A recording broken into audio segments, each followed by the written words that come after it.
برادران ملت اسلامی، السلام علیکم ورحمۃ اللہ وبرکاتہ۔ الحمد للہ الحنان المنان الذي خلق الإنسان وعلمه البيان، والصلاة والسلام على رسوله سيد الإنس والجان وعلى آله وأصحابه ذوي الخير والإحسان، أما بعد فأعوذ بالله من الشيطان الرجيم، بسم الله الرحمن الرحيم، وقل جاء الحق وزهق الباطل إن الباطل كان زهوقا، صدق الله مولانا العظیم۔ بارگاہ رسالت مآب صلی اللہ علیہ وسلم میں درود پاک کا ہدیہ پیش کریں۔ اللہم صلی علی سیدنا و مولانا محمد معدن الجود والکرم وآلہ واصحابہ الکرام وابنہ الکریم وبارک وسلم صلاة دائمة سرمدا ابدا۔ عزیزان گرامی وقار، میں یہ چاہتا ہوں جہاں پر آ کر ہم رکے تھے وہیں سے ہم پھر آگے بڑھتے ہیں۔ ہم رکے تھے کہاں آ کر؟ کچھ دیر کی خاموشی ہے، اس کے بعد ہم آگے بڑھتے ہیں، اس لیے کہ مجھے کوئی شعر اب یاد کرانے کی ضرورت نہیں اور نہ ہی کسی کے سامنے کچھ بولنے کی ضرورت ہے۔ حالات تو ایسے تھے کہ جو نان مسلم تھے وہ بھی ہمیں جیل میں دیکھ کر یہی کہتے تھے کہ آپ ہی نے کہا یہ فلاں بات۔ ہم نے کہا اللہ تبارک و تعالیٰ نے تم کو بھی یاد کرا دیا۔ میرے عزیزو، ستیزہ کار رہا ہے ازل سے تا امروز، شرار بو لہبی سے چراغ مصطفی بھی۔ یہ آج کل کے معاملات نہیں، ابتدا سے حق اور باطل کے معرکے ہوتے رہے، لیکن ایک بات میں آپ سب کو بتانا چاہتا ہوں، مظفر کو مقید نہ سمجھ اے سیاد۔ سیدنا مظفر حسین کچھوچھوی رحمت اللہ تعالی علیہ جیل گئے تھے، قید میں تھے، تب انہوں نے یہ شعر کہا تھا کہ مظفر کو مقید نہ سمجھ اے سیاد، میری یہ اسیری بھی سنت آبائی ہے۔ میرے آبا و اجداد کی سنت ہے جس پر میں عمل کر کے آ رہا ہوں، میرے بزرگوں کی یہ سنت تھی۔ بہرحال جن کو جس راستے سے مجھے گزارنا تھا، لوگوں کے دلوں میں یہ ٹھنڈک تھی شاید کہ زبان بند کر کے چند دنوں کے لیے قید کر دیا جائے، مگر میرا عقیدہ یہ تھا کہ اللہ تبارک و تعالی جب تک چاہے کہ کوئی اس کے لیے پابندی نہیں لگا سکتا۔ وَإِن يَمْسَسْكَ اللَّهُ بِضُرٍّ فَلَا كَاشِفَ لَهُ إِلَّا هُوَ۔ رب تعالیٰ فرماتا ہے اگر اللہ تعالیٰ تمہیں کوئی مصیبت دے تو اس کے علاوہ کوئی ٹال نہیں سکتا۔ وَإِن يَمْسَسْكَ اللَّهُ بِخَيْرٍ فَلَا رَادَّ لِفَضْلِهِ، اور اللہ کسی کو بھلائی دے دے تو پھر اس کو روک بھی کوئی نہیں سکتا۔ مولا تبارک و تعالیٰ اگر کسی کو کوئی مقام عطا کر دے تو ہزاروں کیڑوں کے پھڑپڑانے سے وہ مقام ختم بھی نہیں ہو سکتا۔ اللہ تبارک و تعالیٰ جس کو بڑھانا چاہے اس کے لیے کوئی راستہ رکاوٹ نہیں بن سکتا۔ اس لیے کہ ہم نے تاریخ میں دیکھا ہے پیبند لگے کپڑے پہننے والے، پیروں میں چپل نہیں تھے، جن کے ناخن تک اکھڑ جاتے تھے، لیکن وہ جب چلتے تھے قیصر و کسریٰ بھی کانپتے تھے، جن کا ہی یہ نعرہ تھا ٹل نہ سکتے تھے جنگ میں اگر اڑ جاتے تھے، پاؤں شیروں کے بھی میدان سے اکھڑ جاتے تھے، حق سے سرکش ہوا کوئی تو بگڑ جاتے تھے، ارے تیغ کیا چیز ہے ہم توپ سے بھی لڑ جاتے تھے۔ یہ وہ صحابہ کرام اور اسلاف کرام، ان کا یہ معمول تھا۔ بظاہر ان کے پاس کوئی اسباب نہیں تھے لیکن اللہ کی مدد تھی، وہ پانی کی طرح بہتے ہوئے چلے گئے، نہ چٹانوں نے ان کا راستہ روکا نہ دریاؤں نے ان کا راستہ روکا، وہ جس طرف سے جاتے تھے اللہ تعالیٰ ان کے لیے راستے بناتا تھا۔ عزیزان گرامی وقار، کون ہے وہ جو دریائے دجلہ میں اپنے گھوڑے دوڑائے تھے؟ کون ہے وہ جو دریا میں اپنی کشتیاں ڈال کر جلا دیا تھا کہ واپس جانے کا کوئی تصور نہ ہو؟ یہ سب میرے مصطفیٰ کریم کے دیوانوں کی ہی بات تھی۔ اسی لیے آج بھی دنیا گھبراتی ہے تو شانے لوگوں سے نہیں، دیوانوں سے ہی گھبراتی ہے۔ بہت زیادہ چالاک رہنے والوں سے نہیں، دیوانوں سے دنیا گھبراتی ہے، اس لیے کہ دنیا کو پتا ہے، دنیا جانتی ہے کہ دیوانہ کہاں دیکھتا ہے کسی کو پتا نہیں۔ اور یہ اس دیوانے کی بات کر رہا ہوں جس کے لیے اللہ کے حبیب صلی اللہ تعالیٰ علیہ وسلم کی عزت و وقار سب سے اول ہے۔ عزیزان گرامی وقار، آج آپ کے سامنے حاضر آیا، یہ میرے استاد گرامی، مربی، استاذ الاساتذہ، برادر گرامی حضرت العلامہ مفتی زبیر احمد صاحب قبلہ ادام اللہ اقبالہ، جنہوں نے دن رات ایک کر دیے تھے۔ میرے خیال سے 8 مہینے میں جتنے ان کے بال سفید ہوئے اس سے زیادہ نہیں ہوئے ہوں گے، صرف اس لیے نہیں کہ ایک بھائی کے لیے، اس لیے بھی لڑ رہے تھے کہ ایک عالم کے لیے جس سے دین کا بہت سارا حصہ وابستہ ہے۔ ان کی محنتیں رائگاں نہ گئیں۔ بہت سارے میرے احباب و اقربا، خاص طور پر مدن پورہ اور وکرولی سے، جنہوں نے اپنے گھر بار چھوڑ کر میرے لیے دوڑتے بھاگتے رہے، اللہ رب العزت اس بات کا شاہد ہے، ایک ایک دن اندر میں نے سب کے لیے دعائیں کی ہیں، اور ایسا نہیں کہ کوئی دن بھولا جاتا، اور باہر کی ہمیشہ یہ خبریں آتی رہتی ہیں کہ حالات کیسے کے کیسے ہوتے جا رہے ہیں۔ کبھی اگر گھبراہٹ اور بے چینی ہوتی تو میرے عزیزوں صرف ایک ہی بات ہمارے پاس تھی علاج کے لیے، ایک ہی علاج تھا۔ جب بے چینی بڑھ جاتی، اپنوں سے رابطہ نہیں ہو پاتا اور کسی کے خبر نہ پہنچتی، کھانے پینے کی تکلیفیں، رہنے سہنے کی مصیبتیں جب سر پر آتی تو ایک ہی علاج تھا، ان کے نثار کوئی کیسے ہی رنج میں ہو، ان کے نثار کوئی کیسے ہی رنج میں ہو، جب یاد آ گئے ہیں سب غم بھلا دیے ہیں، جب یاد آ گئے ہیں سب غم بھلا دیے ہیں۔ اس رسول محترم صلی اللہ تعالیٰ علیہ وسلم کا احسان عظیم ہے۔ بار بار مجھے یہ احساس ہوتا رہا، پوری دنیا اگر چھوڑ دے مگر یقین تھا آمنہ کا لال کبھی نہیں چھوڑے گا، اور چھوڑا بھی نہیں، اور چھوڑا بھی نہیں۔ ہر رات جو ہمارا معمول تھا ہم نے جو دیکھا، ہماری پچھلی زندگی میں ہم نے اتنے عجائبات نہیں دیکھے ہوں گے جو 8 مہینے کے اندر ہم نے دیکھے۔ نبی پاک صلی اللہ تعالیٰ علیہ وسلم کے انعامات و اکرامات، رب تبارک و تعالیٰ کی مدد سے دل مضبوط ہوتا ہے۔ عزیزان گرامی، ہم نے تو وہاں ایسے لوگوں کو دیکھا جو ڈپریشن کا شکار ہو کر کافر بھی ہو گئے، اور حالات سے گھبرا کر کے وہ انکار کر بیٹھے، کوئی خدا نہیں ہے، کوئی مدد نہیں آتی ہے، ایسے حالات وہاں دیکھے۔ لیکن ان حالات میں بھی اللہ تبارک و تعالیٰ کی مدد ساتھ رہی۔ رسول پاک صلی اللہ تعالیٰ علیہ وسلم کا انعام و اکرام یہ تھا کہ جس طرح سے گئے تھے اسی طرح سے واپس بھی آئے، جس طرح سے گئے تھے ویسی واپس آئے، اور نہ میرے مصطفیٰ نے باہر میری عزت میں کمی کی، نہ اندر عزت میں کمی کی، کہیں پر بھی نہیں۔ الحمدللہ، جس شان کے ساتھ رسول پاک صلی اللہ تعالیٰ علیہ وسلم اپنے چاہنے والوں کو رکھتے ہیں، وہ میں نے دنیا میں دیکھا۔ اور پھر یہ عرض کیا، آقا آج آپ کی عزت پر بات کرنے والے کو چاہے وہ 1000 کال کوٹری کے اندر ہو، آپ عزت کے ساتھ بٹھاتے ہیں تو پھر قیامت کے دن اس کی عزت کا کیا حال ہوگا؟ عرش حق ہے مسند رفعت رسول اللہ کی، دیکھنی ہے حشر میں عزت رسول اللہ کی۔ میرے عزیزو، ایک بات کو طے کر کے چلو، انہیں جانا انہیں مانا، نہ رکھا غیر سے کام، للہ الحمد میں دنیا سے مسلمان گیا۔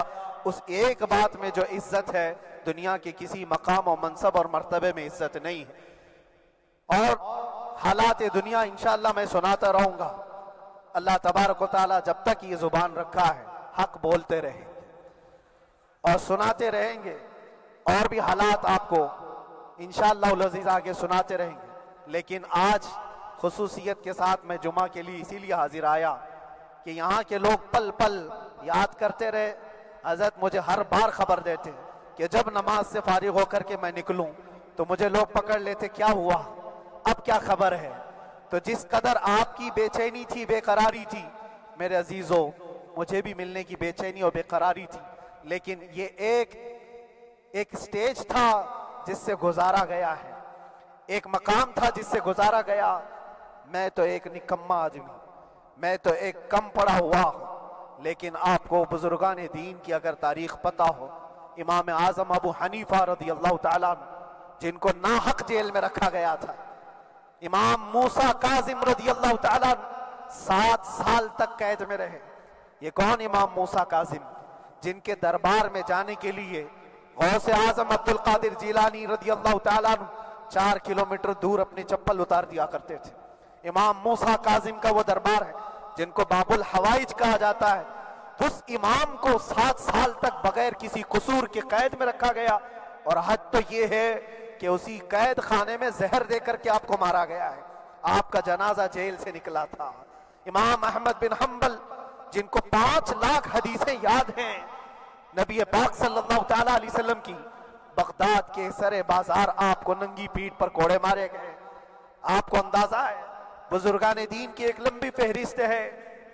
جب میں وہاں گیا تھا تو ایک بزرگ کی بڑی یاد آئی، وہ تھے حضرت مجدد الفیسانی رضی اللہ تعالیٰ۔ اکبر جیسے ڈکٹیٹر کے سامنے، اس زمانے کے سب سے بڑے ڈکٹیٹر بادشاہ کے سامنے آپ نے حق بات کا اعلان کیا تھا۔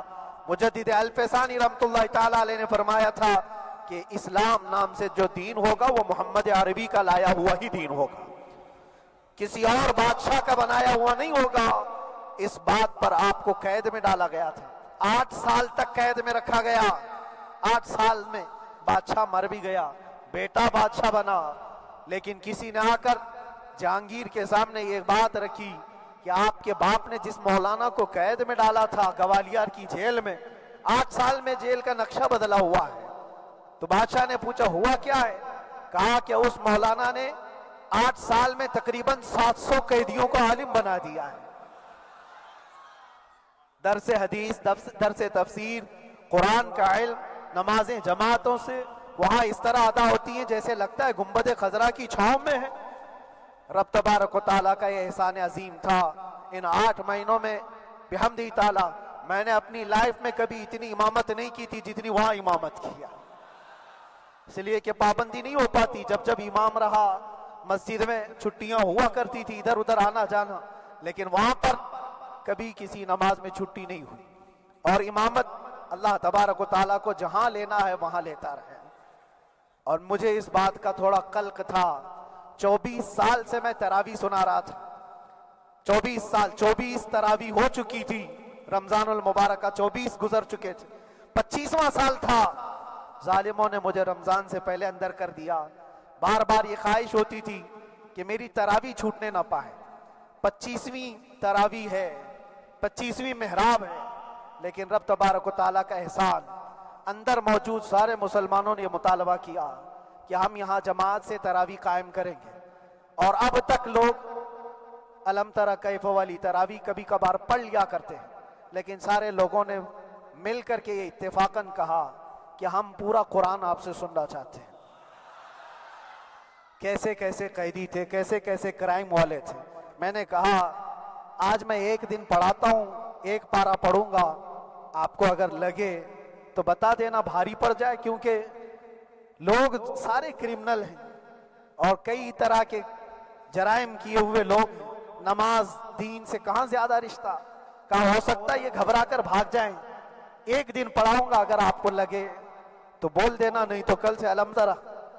پہلے دن تراویح پڑھا ہے، دوسرے دن سارے لوگوں نے کہا آپ نے ایک پارہ پڑھایا ہے، سحری تک بھی پڑھائیں گے تو انشاءاللہ کھڑے رہیں گے۔ یہ جو استقامت، یہ ساری چیزیں دلوں کا جمع ہونا اور ہماری طرف دلوں کو پھیر دینا بغیر اللہ کی مدد کے نہیں ہوتا، رسول پاک صلی اللہ تعالیٰ علیہ وسلم کے کرم و احسان کے بغیر نہیں ہوتا۔ وہ تراویح بھی پڑھتے رہے، تفسیر قرآن بھی سنتے رہے اور قرآن کی تعلیم بھی لیتے رہے۔ پھر مجھے اندازہ یہ ہوا کہ رب تبارک و تعالیٰ کی منشا یہ تھی کہ ہماری تراویح کی محراب کی سلور جبلی جیل کے اندر ہو جائے۔ مجھے اس بات کا کوئی قلق نہیں رہا کہ میری کوئی چیز چھوٹ گئی ہے۔ ہاں، عید، بقرعید، محرم، یہ تمام چیزیں لوگوں کی یاد تو رہتی، رشتہ دار، احبا، اقربا کی یاد، لیکن اللہ کی مرضی، میرا رب تبارک و تعالیٰ جو پسند کرے اس میں ہم راضی ہیں۔ اگر مولا یہ چاہتا ہے کہ میں تنہا پڑھوں تو اس کی رضا میں ہم راضی ہیں، اگر وہ چاہتا ہے کہ مجمع ہزاروں میں ہم نماز ادا کریں تو اس کی مرضی پر ہم قائم ہیں۔ عزیزان گرامی وقار، صبر اور سکون کے ساتھ جو حالات گزرے اس میں سب سے بڑا کردار آپ سب کی دعاؤں کا ہے، سب کی دعاؤں کا۔ مشائخ، سارے پیران اعظام، تمام سلاسل کے اور ہر مسجد کے امام اپنے محراب اور منبر سے جو دعا کرتے رہے، یہ سارا ذخیرہ میرے لیے اتنا بڑا ہے جس کو میں بیان نہیں کر سکتا۔ ہر ایک کی جانب سے دعائیں، عورتوں بچوں کی طرف سے منتیں، روزے، نہ جانے کیا کیا کر لیا۔ پھر مجھے اندازہ ہوا کہ صرف اپنے آرام، اپنے راحت کے لیے پھڑپھڑانے سے کچھ نہیں ہوگا۔ رب تبارک و تعالیٰ یہ چاہتا ہے کہ پوری امت مل کر کے اس فقیر کے لیے دعا کرے، اور اللہ تعالیٰ کو جب تک منظور تھا تمہاری دعائیں ہوتی رہی۔ بعض لوگوں کو یہ خیال بھی آیا، کچھ میرے احبا اقربا رشتہ داروں نے بھی کہا اتنی ساری دعائیں ہوئی، اتنی ساری دعائیں ہوئی، قبول کیوں نہیں ہوتی؟ ایک بات یاد رکھو، پوری دنیا مل کر کھڑے ہو کر دعا کرے، اللہ کی قدرت پر کوئی کام کرنا واجب نہیں ہے، اللہ پر کوئی چیز واجب نہیں ہے۔ اگر وہ اپنے فضل سے عطا کر دے تو اس کا احسان ہے، اس کا احسان ہے۔ اب چاہے وہ سال بھر میں قبول کرے کہ 5 سال میں قبول کرے، ایک بات یاد آتی ہے میرے عزیزوں، ہماری قید تو 8 مہینے کی ہوگی، ان بزرگان دین کی قید 8 سال 7 سال۔ امام محمد بن حسن عسکری 20 سال تک قید میں رہے، 20 سال تک اندر سلاخوں کے پیچھے بند رکھا گیا۔ یہ اہل بیت اطہار ہیں، ائمہ اعظام ہیں، ان کی تکلیفیں دیکھ کر پھر ہماری تکلیف چھوٹی لگتی، اور پھر نبی پاک صلی اللہ تعالیٰ علیہ وسلم کی یاد آتی۔ صرف اس بات کا ہمیں فخر تھا کہ تم نے کبھی چوری کے الزام میں تو نہیں گرفتار کیا، کسی گھناؤنے الزام میں تو نہیں گرفتار کیا۔ ہاں اگر کسی بات پر گرفتار کیا ہے تو ان سے پوچھو تو اب یہ بولنے میں بھی شرم کرتے ہیں، مولانا کو کیوں گرفتار کیا ہے، مولانا کو کیوں اندر رکھا ہے؟ شرم آتی ہے بولنے میں، کیونکہ انہوں نے کچھ ایسا بولا تھا جس کو بولنے میں شرم آتی۔ کیا بولا تھا میرے عزیزوں؟ یہ ایک الگ کہانی ہے، ابھی میں اس پر کچھ گفتگو نہیں کرتا، اس لیے کہ ہر ایک کو یاد ہو چکی ہے، ہر ایک کو یاد ہے۔ میں اس کہانی کی طرف نہیں جاتا، لیکن اتنا مجھے آج اس ملک میں رہتے ہوئے احساس ہے کہ ابھی بھی انصاف ختم نہیں ہوا ہے۔ انصاف پوری طرح ختم ہو جائے تو اللہ کا عذاب آ جائے گا، اللہ کا عذاب آ جائے گا۔ چند لوگ نا انصافی کر سکتے ہیں، لیکن پوری کی پورے روئے زمین پر رہنے والے انسان نا انصافی کرے، ایسا نہیں ہوتا۔ ہمارے حق میں سپریم کی طرف سے جو انصاف آیا ہے، ہمارے دل میں اس قدر جگہ ہے آج، اور اس قدر احساس ہے کہ ہمیں یہ اندازہ آج بھی ہوتا ہے کہ چاہے کچھ بھی ہو جائے لیکن انصاف پوری طرح سے مر نہیں سکتا، انصاف پوری طرح سے مر نہیں سکتا۔ یہ ہمارا ملک عزیز ہندوستان کسی خاص آدمی کے ٹھیکیداری میں نہیں ہے، سبھی کا خون شامل ہے یہاں کی مٹی میں، کسی کے باپ کا ہندوستان تھوڑی ہے، ہمارا بھی ہے، آپ کا بھی ہے، سب کا بھی ہے۔ اور میرے عزیزو پتہ نہیں، یہ بھی شاید راحت اندوری صاحب کا شعر ہے، اور اس سے پہلے بھی کچھ بولا تھا، وہ بھی ان کا ہی تھا، تو ڈینجر ہی ہوا کرتا ہے۔ اللہ تبارک و تعالیٰ آپ سب پر فضل فرمائے، کرم فرمائے۔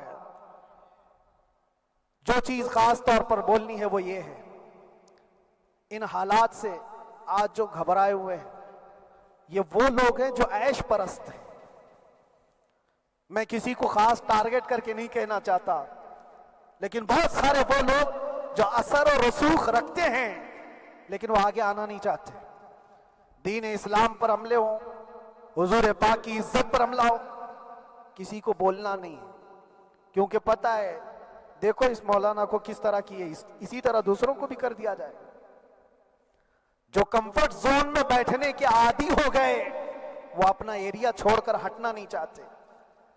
اگر میں کچھ کہوں گا حضور پاک صلی اللہ تعالیٰ علیہ وسلم کی ناموس کے لیے تو میرا عیش خطرے میں آ جائے گا۔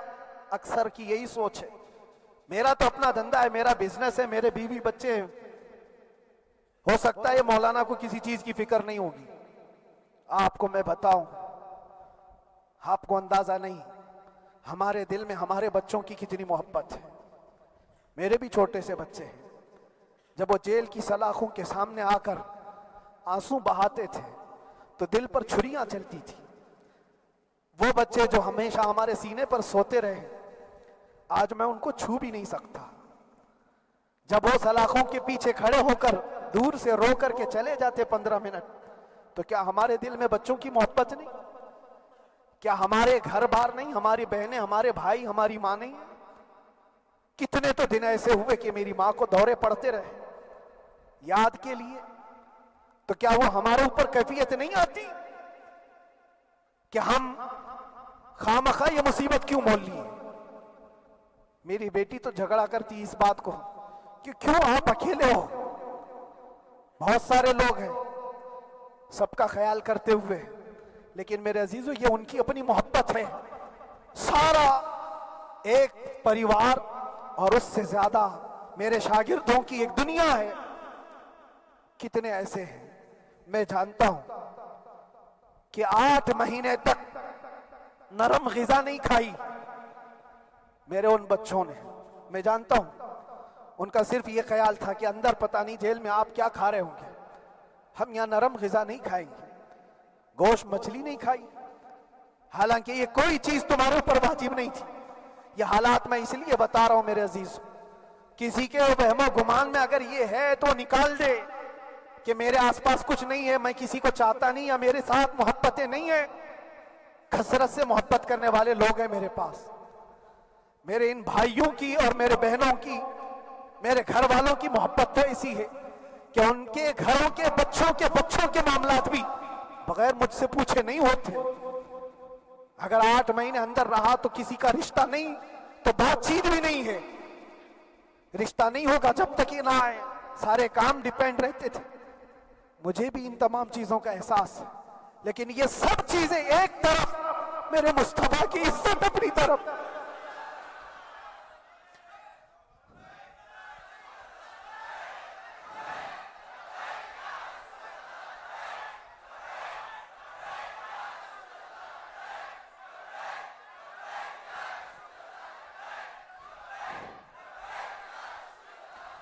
میرے عزیزوں,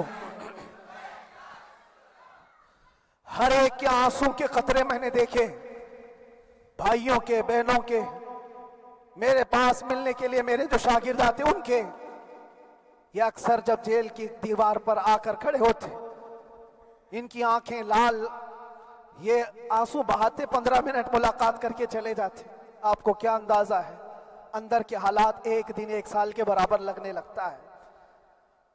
گھٹتے رہتے, لیکن ایک بات کا احساس بار بار ہوتا کہ یہ ساری محبتیں ایک طرف ہے, لیکن ہم جس کے لیے کھڑے ہوئے ہیں اس کی محبت میں کوئی سمجھوتا نہیں, اس کی محبت میں کوئی سمجھوتا نہیں. ایمان اسی کا نام ہے, لا یؤمن احدکم حتی اکون احب الیہ من والدہ وولدہ والناس اجمعین. تم میں سے اس وقت تک کوئی پورا مومن نہیں ہو سکتا جب تک کہ اپنی اولاد, اپنے مال دولت, اپنے ماں باپ, سب سے زیادہ اپنے رسول سے محبت نہ کرے.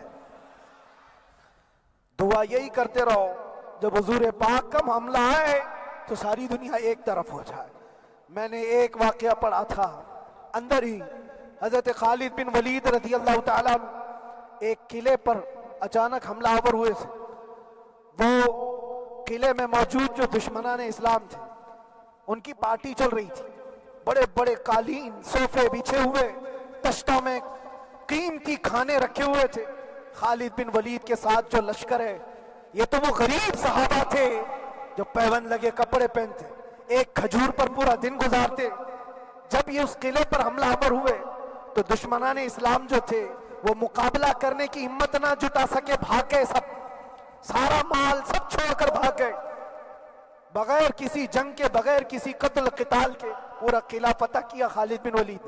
اب سنو, جو صحابہ تھے وہ مال غنیمت جمع کر رہے تھے, کیونکہ یہ عرب کے لوگ ایسے مہنگے قالین نہیں دیکھے تھے, ایسے مہنگے صوفے, اتنی قیمتی غذائیں انہوں نے دیکھی نہیں تھی. سب جمع کرنے لگے. خالد بن ولید نے کہا, خبردار, ہاتھ مت لگانا, سب ہٹ جاؤ. سب ہٹ گئے. چند صحابہ کو بلایا, یہ سب جمع کرو, اس کو آگ لگا دو. پورا مال غنیمت جو تھا آگ لگا دیا.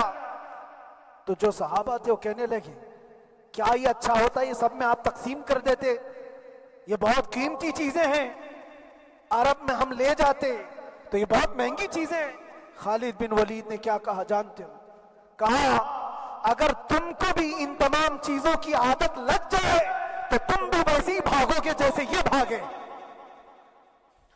یہ آج جو ہمارا مقابلہ کرنے کی طاقت نہ لا سکے اور بھاگ گئے، اس کی وجہ یہ ہے کہ وہ عیش پرست ہے، عیاشی ان کے اندر تھی جس کی وجہ سے وہ کھڑے نہ ہو سکے، اور جب یہ عیاشی آئے گی تم کھڑے نہیں ہو سکو گے، کھڑے نہیں ہو سکو گے۔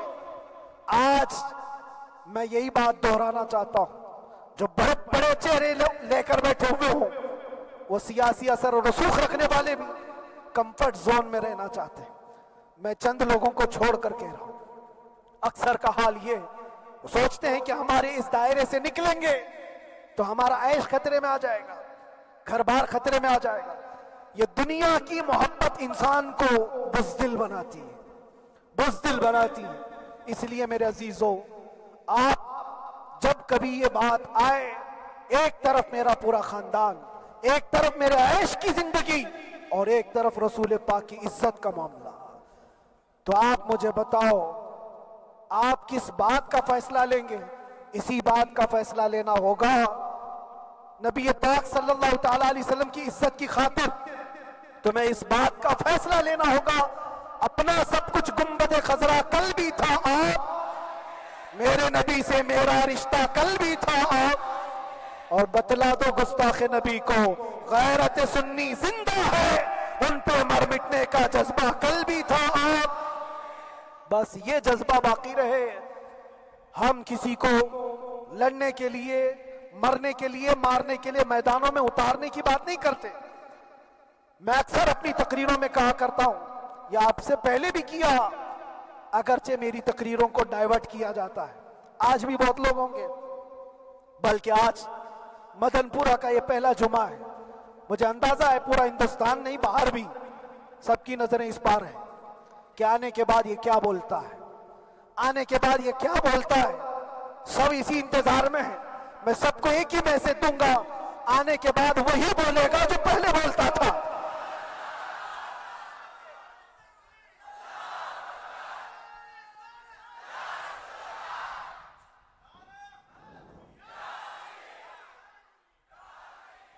اگر کچھ غلط ہوتا تو ہمارے اس ملک عزیز ہندوستان کی سب سے اعلیٰ عدالت یہ نہیں کہتی کہ ان کے اسپیچ میں کوئی ہیٹ مسئلہ نہیں ہے۔ وہ ہمیں اندازہ ہے میرے عزیزوں، ہاں جہاں غلطی ہوگی ہم بھرے اعلان کے ساتھ کہیں گے کہ ہم سے یہ غلطی ہو گئی، ہم سے یہ خطا ہو گئی، زبان پھسل گئی، لیکن جو چیز نہیں ہے تو اگر تم زبردستی اس کو کہو گے تو یہ ہم نہیں مانتے۔ ہاں بس اتنی دعا میرے حق میں کریں کہ جتنی بھی زندگی باقی ہے اللہ تبارک و تعالی حضور پاک کی محبت اور ان کی عظمت کی حفاظت کے لیے جیتے مرنے کی توفیق عطا فرمائے۔ ہمارا کام صرف اتنا رہ گیا، جو میسج دینا تھا وہ ہم نے دے دیا۔ اب جو حالات آ رہے ہیں میرے عزیزوں، آپ سب کے لیے بھی میں یہ گزارش کروں گا، دین کی طرف آ جاؤ، سچائی کی طرف آ جاؤ، ورنہ گاجر مولی کی طرح کٹ جاؤ گے، ختم ہو جاؤ گے۔ دین کی طرف آؤ، سچائی کی طرف آؤ، اور اسلام نے کہیں پر بھی تمہیں کسی طرح کے آتنک اور دہشت کی تعلیم نہیں دی ہے، کہیں پر کسی ٹیررسٹ کی کوئی بھی تعلقات کی۔ کہیں مجھے کوئی بات بتا دو، اگر کوئی مسلمان اس طرح کی حرکتیں کر جاتا ہے جس کو یہ لوگ بدنام کرتے ہیں تو ہم سمجھتے ہیں اس کا اسلام سے تعلق نہیں ہوگا۔ اسلام سے تعلق ہوتا تو اس کے اندر صدیق اکبر اور فاروق اعظم کی ادائیں ہوتی۔ آج آپ کو وہ معاشرہ زندہ کرنے کی ضرورت ہے۔ میں نوجوانوں سے کہوں گا، بہت دن گزار لیے ٹک ٹاک پر مجرے، اور تمہارے اس انٹرنیٹ کی دنیا پر جس طرح تم نے آوارگی کر لی ہے، اب وقت کم بچا ہے، آ جاؤ میرے نبی پاک کی گنبد کی چھاؤں میں۔ عزت وہیں پر ہے، انہی کے قدموں میں عزت ہے، اور یہاں پر بھی ہے اور آخرت میں بھی ہے۔ آخرت میں بھی ہے۔ بس اس عزت کے لیے آپ سب سے میں گزارش یہ کروں گا، سچائی کی طرف واپس آ جاؤ، سچائی کی طرف واپس آ جاؤ۔ جو تمہاری نمازیں باقی ہیں اس کو پوری کر لو، اس سے پہلے کہ دنیا تم پر نماز پڑھ دے، اس سے پہلے کہ تمہارے جنازے کی نماز پڑھی جائے، اپنی نمازیں کمپلیٹ کر لو۔ اور علماء ذوی الاحترام کا ادب و احترام اپنے اندر رکھو۔ صرف اس بات کے لیے آپ کو میں احساس دلانا چاہتا ہوں کہ مجھے جس راستے سے گزارا گیا، جتنے دن قید و بند کی صحبتیں گزاری گئی، یہ صرف یہ میسج دینا تھا کہ پھر اس مولانا کا یہ ہو سکتا ہے تو چھوٹے چھوٹوں کی کیا کر دیں گے۔ ایسا اگرچہ آ جائے موقع تب بھی گھبرانے کی ضرورت تھی۔ آپ کو پتہ ہے اس ملک عزیز ہندوستان کی آزادی میں 30,000 علماء کو پھانسیوں پر لٹکایا گیا۔ انگریزوں نے 30,000 علماء کو کشمیر سے لے کر دلی تک ہر درخت پر ایک عالم کی لاش لٹکتی تھی۔ انہوں نے قربانیاں دی ہیں، قربانیاں بزرگان دین کے علماء ذوی الاحترام کی ہوئی ہیں۔ یہ اور بات ہے کہ اس جنریشن نے آج ہم کو دیکھا تو ان کو بہت بڑا لگتا ہے، یہ کوئی بہت بڑی بات نہیں تھی، بہت بڑی بات نہیں تھی۔ اس پروسیس سے بہت سارے علماء کو گزارا گیا ہے۔ سرکار مجاہد ملت رحمت اللہ تعالی علیہ ایمرجنسی کے زمانے میں 18 مہینے تک قید میں گزارے، 18 مہینے تک ایمرجنسی، وہ بھی ڈکٹیٹر کا زمانہ تھا۔ اس زمانے میں بھی آپ اندر رہے، لیکن باہر آنے کے بعد نہ آپ کے مشن میں کوئی کمی آئی، نہ آپ کی زبان میں کوئی لکنت آئی۔ اللہ والے جو ہیں وہ اللہ کی رضا کی طرف اور رسول پاک کی رضا کی طرف ہوتے ہیں۔ ہم سب بھی اس مشن کو آج یہاں سے زندہ کرتے ہیں، جہاں سے ہم چھوڑے تھے وہیں سے آگے بڑھتے، جہاں سے ہم چھوڑے تھے وہیں سے ہم آگے بڑھتے ہیں۔ کسی کو اگر کچھ برا لگتا ہے تو وہ اس کے سمجھ کا قصور ہے، اس کے فہم کا قصور ہے۔ ہم نے کسی کو ٹارگٹ کر کے کبھی کہا نہیں، بلکہ یہ تو کامن بات ہے، ایک تو کامن کہی جانے والی بات ہے۔ فخر سے اگر کوئی آدمی اپنے گھر میں کہے کیا بات ہے مولانا آج صبح سے تمہارے گھر میں کچھ ہلچل نہیں ہے، کچھ ہلچل نہیں ہے، ہو سکتا ہے تمہارے گھر میں کوئی نہ ہو، تم اکیلے بیٹھے ہو، بیوی کہیں گئی ہے، ماں کہیں گئی ہے، گھر میں کوئی بنانے والا نہیں ہو، گھر میں خاموشی ہے، تو تم اگر اس کو جواب دے دو کہ کچھ دیر کی خاموشی ہے، شام میں آ جائے گی، کچھ دیر کی خاموشی ہے، شام میں آ جائے گی، تو کیا گناہ کیا، کیا گناہ کیا؟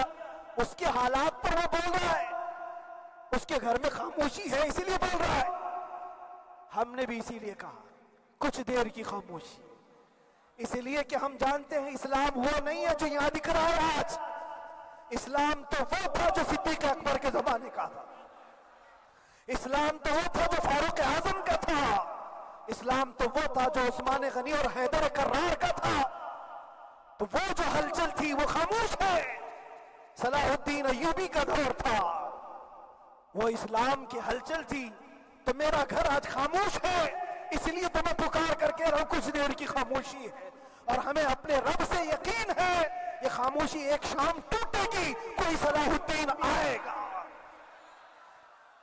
اور اللہ تبارک و تعالی ہم سب کے اس عزم اور حوصلے کو زندہ رکھے، اور آپ سب کی محبتوں کو سدا سلامت رکھے، اور میرے آقا صلی اللہ تعالی علیہ وسلم کے قدموں پر مر مٹنے کی ہمیں توفیق عطا فرمائے۔ وآخر دعوانا الحمدللہ رب العالمین، لبیک یا رسول اللہ۔